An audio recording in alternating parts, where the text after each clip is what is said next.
Voilà, ambiance de feu avec Pioli qui a eu Pioli on fire. On l'a entendu tout à l'heure, c'était absolument extraordinaire. Tout au long de cette saison, on aura cette ambiance ici à San Siro. Ce club du Milan que l'on retrouvera en Ligue des Champions. N'oubliez pas, hein, la Ligue des Champions sur beIN, ça revient très très vite, 6 septembre. Il y aura la Juve, il y aura cette équipe de Milan, il y aura l'Inter, il y aura le Napoli aussi. Oui. De très belles équipes, on espère bien évidemment qu'elles vont bien figurer dans cette Ligue des Champions. Et puis on espérait la victoire de la Roma en Conference League pour la Coupe d'Europe, ça s'est fait la saison dernière. On les salue, allez le toss avec Pereira, avec Calabria et Monsieur Marinelli. Ils étaient pratiquement parvenus à 2009-2010, voilà, la même ferveur, la même envie et c'était plutôt cohérent. Allez, Pereira sur ce premier corner, c'est rentrant. Oh, c'est but! C'est but! Est-ce que c'est Becao qui a été touché ce ballon sur le premier corner, le premier coup de pied arrêté? Becao qui permet à l'Udinese de mener 1-0 après 2 minutes de jeu chez le champion en titre. Macmegnan n'a pu toucher aucun ballon jusqu'ici. Là, c'est costaud et Becao aujourd'hui fête son 100e match en Serie A. Quelle entame de match de l'Udinese. Il est très bien frappé, ce coup de pied arrêté de Deulofeu. Un peu de passivité hein, quand même là au marquage. Bah, sa défense en zone, elle est là la difficulté. Et Becao arrive lancé, il vient devancer Rebic et Leao. Ouais, corner très et vite. Marinelli, Théo Hernandez face à Silvestri, Silvestri face à Théo. Et l'égalisation signé Théo Hernandez, 12e minute. Un but partout entre l'AC Milan et l'Udinese.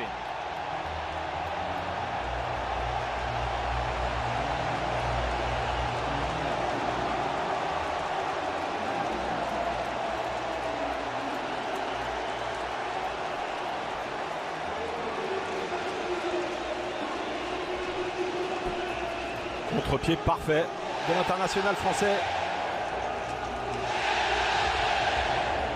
Il a dû cogiter un petit peu, hein. Il a attendu, mais beaucoup de sérénité dans sa course d'élan. Il a attendu le dernier moment. Et du côté de Milan, Calabria pour un centre, Calabria. Oh, c'est bien joué. Et Krunic qui vient lever les bras pour son copain Rebic. Entouré par Théo Hernandez, ça fait 2-1 pour l'AC Milan, mais que c'est bien fait, une frappe magnifique là de Rebic et un centre au millimètre hein, pour Davide Calabria. Ça fait 2-1 pour Milan. Ouais, c'est parti de cette belle action de Brahim Diaz. Et ce centre est parfait de Calabria. Très compliqué pour les défenseurs de l'Udinese qui courent vers leur but. Ce ballon est légèrement en retrait. Et Rebic va très bien sentir le coup. Ce que fait Diaz là, c'est superbe aussi. Becao qui cherche à Rob qui va débuter au soir du 12 novembre. C'est vrai que c'est particulier. Et après la Coupe du Monde. Ça où ils se sont imposés sur le ski hier, hein, encore les Milanais. Pour la touche dans la surface de réparation, succès. Le ballon et vous voyez Deulofeu qui a du mal. Léon qui porte le ballon. Léon face à Pereira, il va frapper de l'eau. Léon avec Rebic, avec Théo Hernandez. Extraordinaire. Ante Rebic avec Calabria. Il regarde encore autour de lui. Il a eu un bloc. Mais Deulofeu, le crochet peut-être. Qu'est-ce que c'est bien défendu. Et logique. Surtout sur ce début de saison, les 3-4 premières journées où... Et Benasser, ouais, se bagarre, il avait des solutions autour de lui, il était un peu gourmand. Et Deulofeu, alors il va jouer devant Wallace, il va falloir l'aider, il parvient à centrer. Il place le ballon au second poteau et la sortie impeccable de l'international. Benasser, oui, Messias, il n'a pas pu se retourner, Messias, il a voulu mettre dans son dos. Brahim Diaz. Voilà, avec Brahim Diaz et Léon dans la surface. Léon, c'est manqué. C'est bien fait d'ailleurs. Petite vidéo distillée par les joueurs et le club.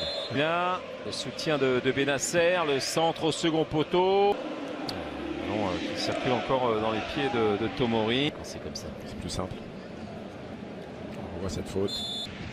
Ah, il était hors jeu. Ouais, il était hors jeu parce que l'alignement était plutôt bon. Mais ils sont sûrs du monde. Ils sont sûrs du monde.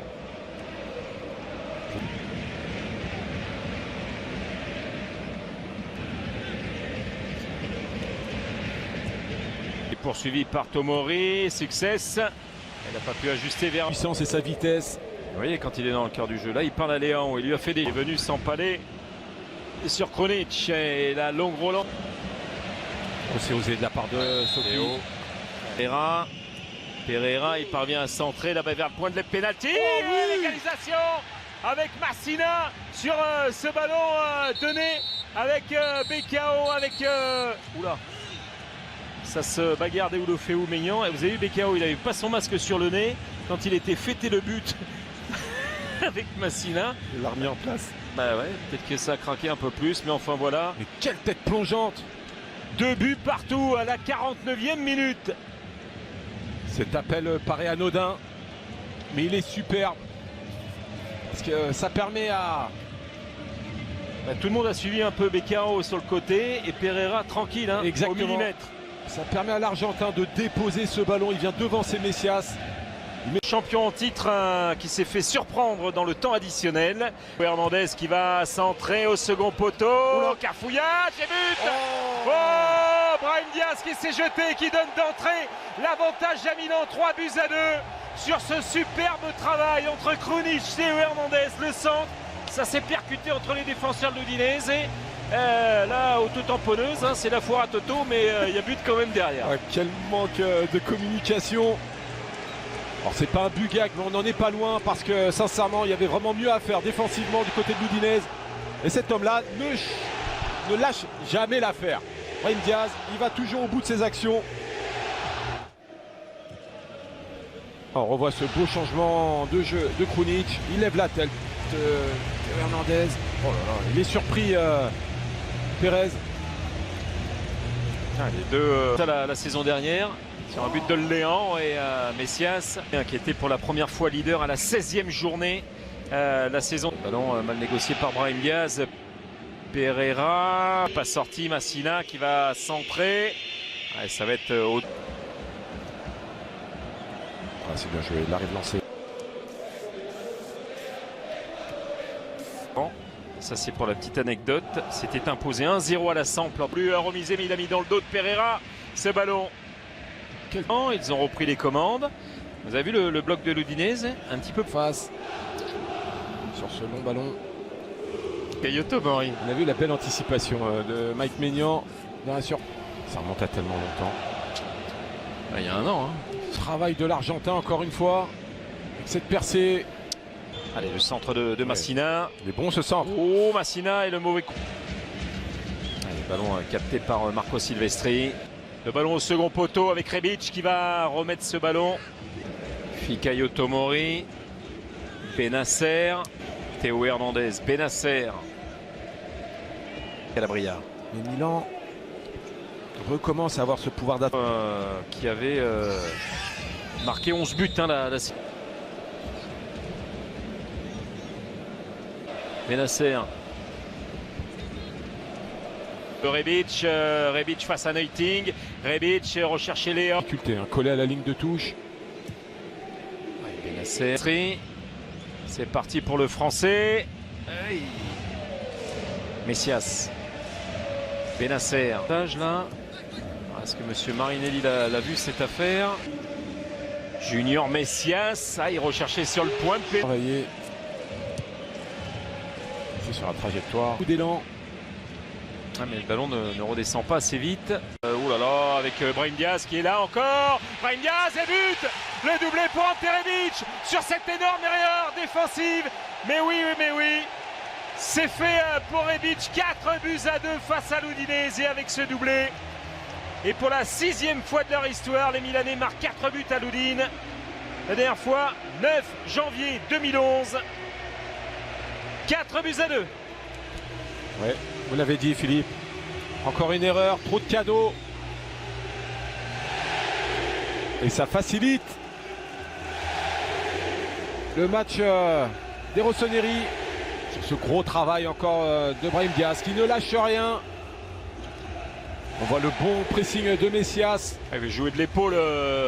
Mais il pousse à la faute Pereira. C'est fini. Hein. Et il ne sent pas. Non, il va vouloir frapper. Léon, la frappe. Le but, non. C'est une passe des Calabria. Ouais, je pense. De Ketelaere qui est retenu mais qui s'échappe, de Ketelaere qui veut aller au bout. Nasser. Ils ont pris un petit coup sur la tête là. Moins à la maison. Là il a réussi le Benasser.